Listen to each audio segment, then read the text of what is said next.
Одна девушка переехала в новую квартиру. Она очень долго копила на нее деньги и наконец-то смогла купить. Первым делом после переезда девушка отправилась изучать двор и местность вокруг. Ей очень нравился ее новый район. Он был густо засажен деревьями, вокруг стояли новые дома, а люди, которых она встречала, были очень приветливыми и много улыбались. Но больше всего девушке нравилось то, что вокруг дома было много места, где она могла бы гулять со своей собакой. Ведь о собаке она мечтала очень много времени. Возвращаясь вечером после прогулки домой, девушка увидела очень грустного мужчину. Она спросила его, почему он грустит, ведь сейчас очень теплый вечер и кругом все цветет. Тогда мужчина поведал ей историю о том, что его внучка пропала несколько часов назад. Он обошел все дворы, но никаких следов девочки не нашел. Девушка спросила у мужчины, нет ли у него случайно фотографии девочки, потому что она бы с радостью помогла ему найти ее. Она сказала ему, что, наверное, та просто ушла с подругами куда-то, и волноваться не стоит. Дедушка показал девушке фотографию внучки на телефоне, и та отправилась искать пропавшую девочку. Она опрашивала по дороге всех встречных, но никто не видел девочку. Девушка расстроилась. Но неожиданно одна приветливая пара сообщила ей, что видела девочку буквально несколько минут назад на детской площадке во дворе соседнего дома. Девушка побежала туда. Она спешила, ведь уже наступала ночь. Бежать ей было неудобно, потому что она была на высоких каблуках, которые надела для того, чтобы быть элегантной при встрече с новыми соседями по дому. Во дворе соседнего дома действительно была детская площадка, в центре которой стояла новая горка, которую обычно ставят во дворах многих жилых комплексов. Вокруг не было никого. Наверное, уже поздно для прогулок, подумала девушка, и все дети разошлись по домам. Она стала ходить по площадке и звать по имени внучку дедушки. Она громко кричала ее имя, но никто не откликался. Неожиданно на площадке появилась сгорбленная старуха.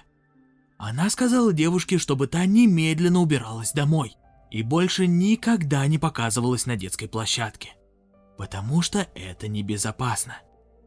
Девушка была удивлена и расстроена, ведь это был первый грубый житель ее нового жилого комплекса. Она попыталась наладить отношения и быть приветливой, но сгорбленная старуха замахнулась на нее своей тростью, и девушка поспешила покинуть детскую площадку. Спустя какое-то время она решила вернуться, потому что подумала, что эта сгорбленная злая старуха может быть как-то причастна к исчезновению девочки. Она под покровом ночи вернулась на площадку и увидела, что старуха все еще там, и что в руках она держит куклу. Девушка была в шоке, ведь именно эта кукла была на той фотографии, которую ей показывал дедушка. Девушка была уверена, что сгорбленная старуха каким-то образом виновата в исчезновении девочки. Она притаилась в кустах и стала наблюдать за сгорбленной старухой. Спустя какое-то время девушка увидела, что та покинула детскую площадку, а куклу бросила около детской горки. Подождав какое-то время, девушка решила, что она должна поднять эту куклу. Она подошла к горке и, поднимая куклу, услышала детский плач, который раздавался из горки. Девушка заглянула внутрь трубы горки, но ничего не смогла увидеть внутри.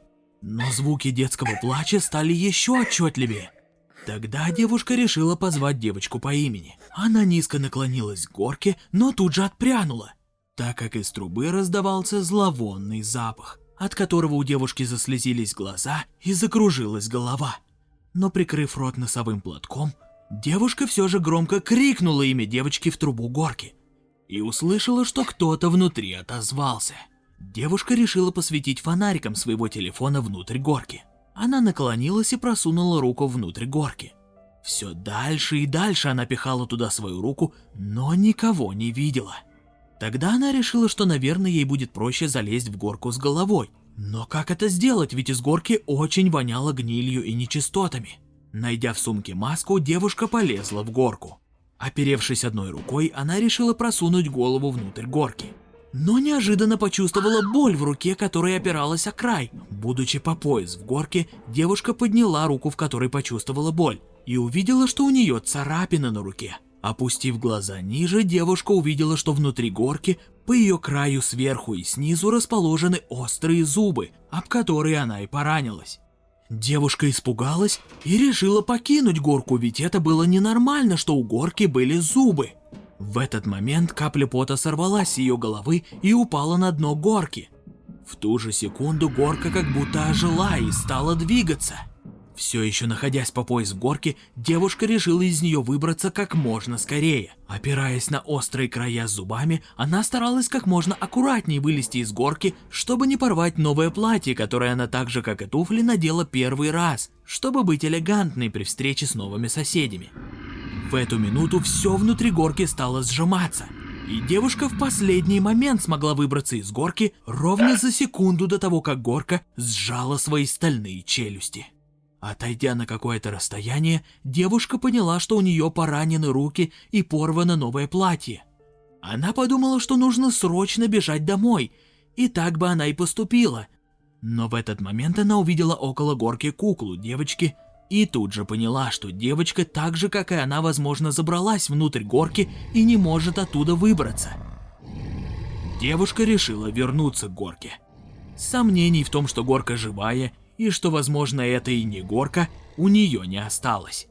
Аккуратно подойдя к горке, она увидела, что вверху горки на ее крыше появились большие злобные глаза, которые пристально смотрели на девушку. Она решила, что горка — это, скорее всего, какой-то монстр. Иначе как объяснить глаза, которые следили за перемещением девушки по площадке? Подойдя ближе к горке, девушка еще раз громко позвала девочку по имени и услышала детский плач, который раздавался внутри горки. В эту минуту она окончательно убедилась в том, что ребенок внутри и ее надо спасать. Скинув новые туфли, в которых ей было бы неудобно взбираться по лестнице, девушка решила подняться наверх и оттуда помочь девочке выбраться. В одну секунду преодолев ступени, она оказалась у верхней части трубы горки и увидела внутри ту самую девочку, которую искал дедушка. Девушка и обрадовалась, и огорчилась одновременно. Она была счастлива найти ребенка, но не понимала, как его оттуда вытаскивать. Она просунула руку внутрь горки. Предварительно осмотрев ее контур, она поняла, что там нет зубов, и откусить руку горка не сможет. Девочка вцепилась в руку, но вместо того, чтобы выбираться наверх, девочка стала затаскивать девушку внутрь горки. Изо всех сил девушка старалась удержаться наверху горки и не соскользнуть внутрь. Она не понимала, откуда у такой маленькой девочки столько сил, чтобы тащить ее внутрь. Из горки жутко воняло, а девочка обеими руками вцепилась в девушку и тянула ее вниз. Понимая, что силы не равны и что в любую секунду девушка соскользнет вниз, она стала кричать и звать на помощь. Она надеялась, что кто-то из ее новых дружелюбных соседей услышит ее крики о помощи и прибежит ей помочь. И, о чудо, из кустов к ней приближалась фигура. Сначала девушка не поняла, кто это был, но потом она смогла разглядеть. Это была та самая сгорбленная старуха. В этот раз старуха со всей силы стала бить тростью горку и кричать девушке фразу «Милая, держись!». Но это не помогло, и девушка провалилась внутрь горки, куда ее затащила пропавшая девочка. Внутри горки оказалось темно и влажно. В эту секунду руки девочки отпустили ее, и девушка увидела, как девочка лихо скатилась вниз по горке и выбралась из нее. Девушка поспешила следом, но в эту минуту челюсти горки сомкнулись, и девушка не успела выбраться наружу. Она только успела высунуть свою руку, которую горка не смогла откусить только потому, что на девушке был широкий металлический браслет, который спас ее от смыкания челюстей горки. В эту минуту девушка почувствовала, как по зубам горки кто-то усиленно бьет чем-то тяжелым. Горка взвыла от боли, задрожала и выплюнула девушку на площадку. Вся в слизи и израненная девушка увидела, что спасла ее от гибели та самая сгорбленная старуха, которая и рассказала ей, что эта горка – это монстр, которого вместо собаки завела себе одна сумасшедшая семейка. Эта семейка размещает горку то тут, то там, переезжая с места на место.